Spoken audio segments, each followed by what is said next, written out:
کے اٹھایا اور ایک جملہ کہا اور اٹھ جا، اب یہ تیرے بازو نہیں ہے بلکہ حسین ابن علی کے بازو۔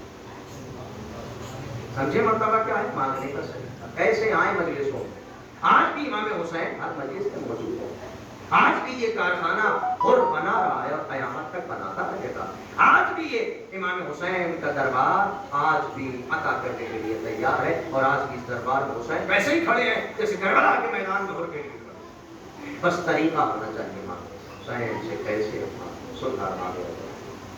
آج ماہ سفر ہے اور بارہ اس معصومہ سے منسوب ہے اور اس مظلومہ سے منسوب ہے۔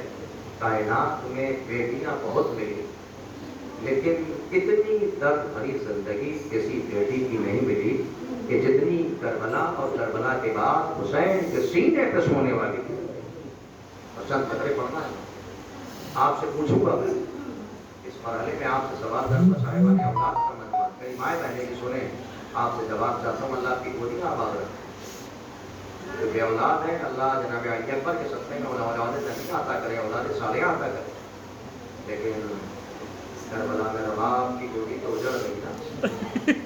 کربلا میں لیلا کا 18 سال کا قریب جوان ایڑیاں رگڑ کے بنے، جیسے پیدا لیلا نے کیا تھا اور پالا جناب زینب، اور محمد سے زیادہ اہمیت تھی اور محمد سے زیادہ محبت کرتی تھی علی کی بیٹی، علی کی شیر دل بیٹی، وہ نوجوان تو کائنات سے چلا گیا نا۔ سننا باب اللہ، میں آپ سے سوال کرتا بس سامنے تقریر سمیٹ لوں گا، مسائل ختم۔ صاحبان اولاد کا مجموعہ ہے، مجھے حساب سے بتائیے اگر آج کسی گھر میں کسی کا بچہ فرش پہ گر کر، زمین پہ گر کر، ٹھوکر لگ کر اگر کسی کا بچہ زخمی ہو جائے، اس کی پیشانی سے خون بہنے لگے، اس کا رخسار زخمی ہو جائے، اس کی پیشانی زخمی ہو جائے، اس کا کان زخمی ہو جائے اور اس سے خون بہنے لگے، پورا گھر پریشان ہو جاتا ہے، مضطرب ہو جاتا ہے۔ یہ بہتا ہوا لہو دیکھا نہیں جا رہا ہے، کلیجہ بیٹھا جا رہا ہے، ماں کا تڑپ رہی ہے، آواز باختہ ہے، ارے باپ سے کہہ رہی ہے جلدی لے کر جاؤ، ارے میرا دل بیٹھا جا رہا ہے، ارے محلے والے پریشان ہو جاتے ہیں، چچا پریشان، اللہ اکبر، پھوپھی پریشان، اہل خانہ پریشان ہو جاتے ہیں، ارے جلدی علاج کا انتظام کرو، ارے جلدی مرہم پٹی کراؤ اور حکیم کے پاس لے کر جاؤ، اگر دوا نہ ملی تو بچہ بدحال ہو جائے گا۔ مجھے صرف اتنا بتاؤ، یہ انسانیت کا تقاضا ہے، اگر درد ہو جائے تو دوا کا انتظام کیا جائے، زخم لگ جائے ارے تو پٹی کا انتظام کیا جائے۔ مجھے صرف اتنا پوچھنا ہے صاحبان اولاد سے، ارے حسین کی بیٹی کے کان کربلا میں زخمی ہوئے تھے، کانوں کی لبیں پھٹ گئی تھی، ارے خون تازہ جمع ہوا تھا، قطرے نکل رہے تھے، زمین کربلا پر گر رہے تھے۔ مجھے صرف اتنا بتاؤ، کیا حسین کی بیٹی کے زخمی کانوں کے علاج کے لیے کسی حکیم کو بلایا گیا، کسی طبیب کو بلایا گیا، کیا کوئی دوا بیٹی کو دی گئی؟ یہ تو کہیں نہیں ملا تاریخ میں کہ حکیم بلایا گیا ہو۔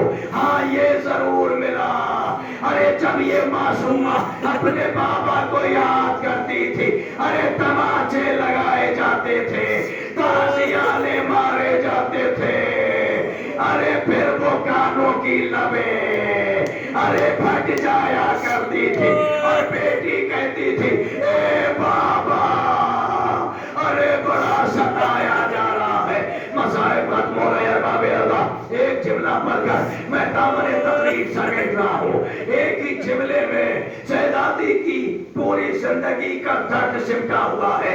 کیا گزر گئی حسین کی مظلومہ پر، کیا گزر گئی حسین کی بیٹی پر، اللہ کسی بیٹی کو وہ منظر نہ دکھائے۔ ارے جو کربلا میں اور کربلا کے بعد حسین کی بیٹی نے دیکھا، علماء مقتل نے لکھا، ارے شہادت حسین ابن علی کے بعد شہزادی سکینہ کی اپنے بابا سے 2 بار ملاقات ہوئی، لیکن دونوں بار ماؤں بہنوں سننا اور تڑپنے کی کوشش کرنا، غصہ پیش کرنے کی کوشش کرنا۔ ارباب ادا، جناب سکینہ بنت الحسین کی اپنے بابا سے ارے 2 بار ملاقات ہوئی، لیکن دونوں بار ادھوری ملاقات ہوئی۔ ارے پہلی ملاقات شام غریبہ میں ہوئی،